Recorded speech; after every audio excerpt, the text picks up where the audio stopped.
Hola a todos y bienvenidos al canal. En el vídeo de hoy vamos a estudiar qué es la fatiga superficial y cómo afecta a los elementos de máquinas.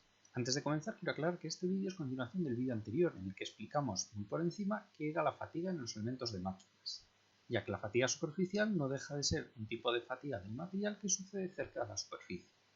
Este tipo de fallo se debe al contacto entre los dos sólidos y a que, como vimos en el vídeo en el que explicamos la teoría de Hertz, bajo la superficie aparece una distribución de tensiones y, si esta es variable, puede dar lugar a la fatiga del material. En la fatiga superficial aparecen pequeñas grietas bajo la superficie que tienden a propagarse hasta que se acaba desprendiendo un pequeño fragmento de material, como vemos en esta imagen donde tenemos una pista de un rodamiento. A este efecto se le llama picado por el aspecto que deja en la superficie. Así que aunque ya lo hemos avanzado en algunos vídeos anteriores, la siguiente duda que nos podría surgir es por qué aparece la fatiga superficial. Bueno, la fatiga superficial se debe a la existencia de un esfuerzo cortante variable bajo la superficie de contacto entre dos sólidos debido precisamente a las tensiones de contacto. Así que si recordáis, en el vídeo en el que explicamos la teoría de Hertz ya introdujimos algunos casos en los que aparecía la fatiga superficial, como es por ejemplo el de la rodadura de dos cilindros. Como vimos en ese vídeo, y si no lo habéis visto os recomendaría verlo antes de esta explicación, justo antes de llegar al punto teórico de contacto tenemos un esfuerzo cortante que tiene un signo, y cuando pasamos el punto teórico, este cambia de signo al contrario, alcanzando los dos valores máximos a una distancia b medios bajo la superficie, siendo b esta distancia de aquí, es decir, la mitad de la anchura del rectángulo de contacto, y adelantado o retrasado b, como vemos aquí, a una distancia de menos b o más b, y 0,5 veces b bajo la superficie. Precisamente este cambio de signo lo que nos hace es que cada vuelta que dan los elementos rodantes tengamos un aumento del esfuerzo cortante que posteriormente cambia de signo, teniendo una gran variación en poco tiempo, y vuelve a cero. Y en la siguiente vuelta volvemos a tener este mismo ciclo, generando un estado tensional variable en el tiempo que promueve la fatiga superficial. Pero recordad que este fenómeno solo puede aparecer cuando las cargas aplicadas son variables. Por eso es muy habitual que cuando hay, por ejemplo, una rodadura o algún otro tipo de contacto cíclico, aparezca la fatiga superficial, mientras que si simplemente tenemos un contacto en el que siempre se mantiene la misma tensión, la fatiga superficial no puede aparecer. Y como acabo de decir, es muy importante tener en cuenta que la fatiga superficial no comienza en la superficie, a pesar de su nombre, sino que aparece un poco por debajo. En este ejemplo era 0,5 veces la distancia b, pero en otros casos puede ser algo diferente. Aquí tenemos un pequeño esquema en el que se representa este fenómeno. Tenemos una grieta, esta de aquí, que se ha iniciado, por ejemplo, aquí. Debido a los ciclos de carga ha ido creciendo hacia ambos lados, y aquí casi ha llegado a la superficie. Si se siguen aplicando ciclos de carga sobre esta superficie, la grieta seguirá creciendo, tenderá a crecer hacia aquí y acabará perdiendo este fragmento de material, generando el picado que hemos explicado hace un momento. Así que ya vemos que la fatiga superficial puede ser un problema en algunos elementos de máquinas, pero también es importante entender qué factores la agravan, ya que así podemos evitarlos en el diseño, ya que así podemos trabajar para evitarlos gracias a un buen diseño. El primer factor que agrava la fatiga superficial, al igual que explicamos en el vídeo anterior en relación a la fatiga en general, es la corrosión dentro de la grieta. Una vez que se forma la grieta, para lo que ya han sido necesarios un gran número de ciclos, las superficies de la grieta pueden sufrir corrosión, y esta corrosión acelera el daño al material.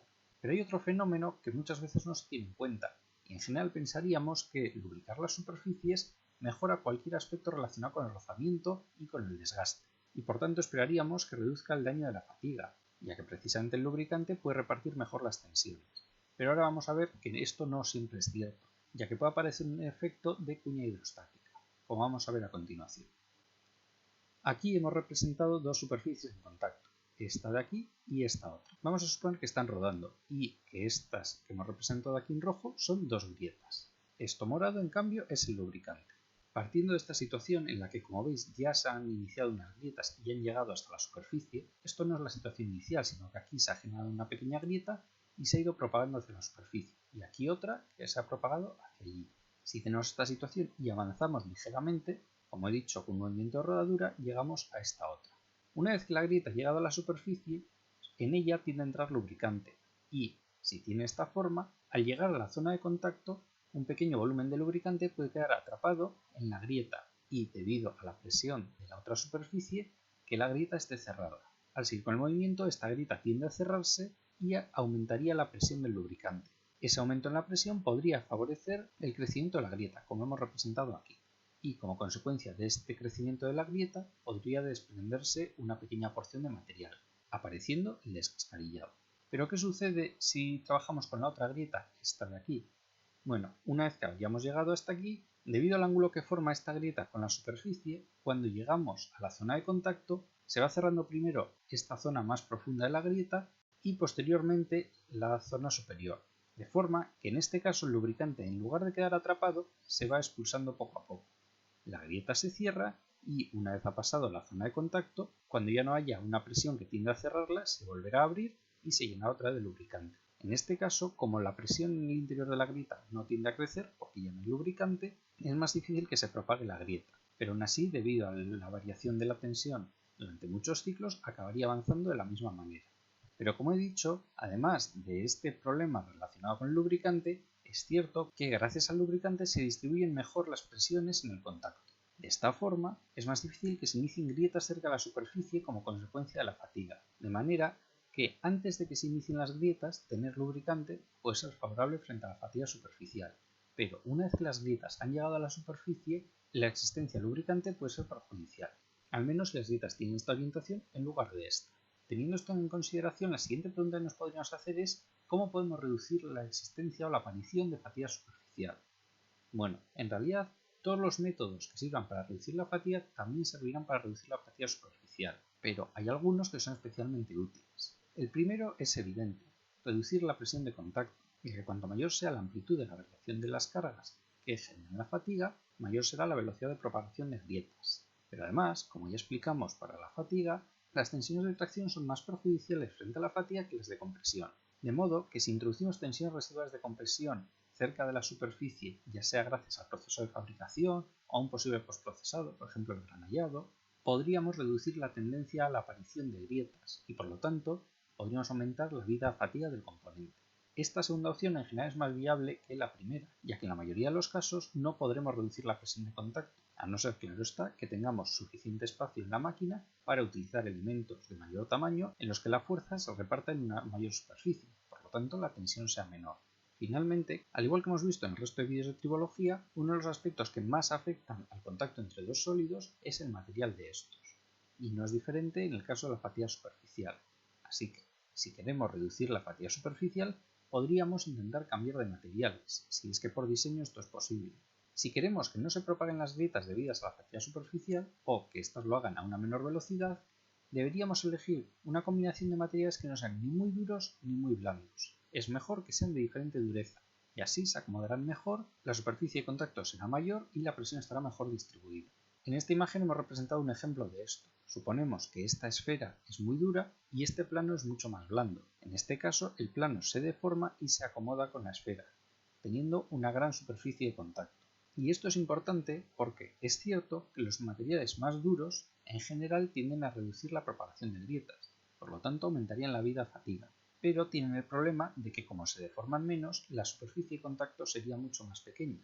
Y si la superficie de contacto es más pequeña, se concentra más la presión y si las tensiones son más altas, las grietas tenderán a propagarse más rápido y aparecerán las roturas por fatiga. Y para finalizar vamos a ver qué elementos de máquinas tienden a sufrir la fatiga superficial más habitualmente. En realidad los ejemplos que vamos a explicar ahora ya los vimos en el vídeo anterior, ya que son algunos de los casos más claros de fatiga en elementos de máquinas.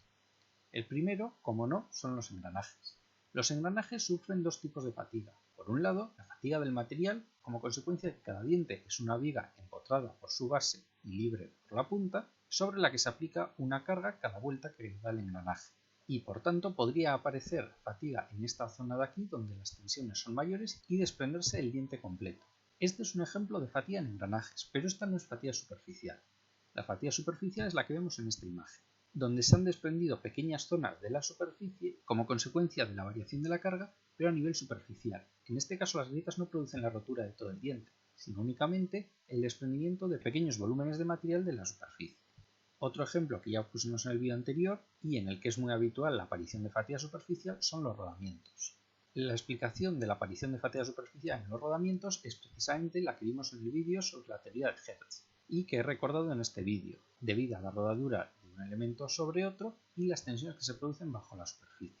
Y otro ejemplo de este mismo fenómeno son las ruedas de ferrocarril. Como ya explicamos en vídeos anteriores, también sufren muy habitualmente este fenómeno y por lo tanto con cierta frecuencia hay que revisarlas. Pero además de estos hay muchos otros elementos de máquinas que pueden sufrir fatiga superficial. Eso sí, para que el tipo de fatiga que estén sufriendo sea superficial, debe haber un contacto entre dos sólidos. Si no hay contacto, solo por las cargas que se estén aplicando, es posible que aparezca fatiga, pero no fatiga superficial. Eso es un concepto que hay que tener siempre muy claro.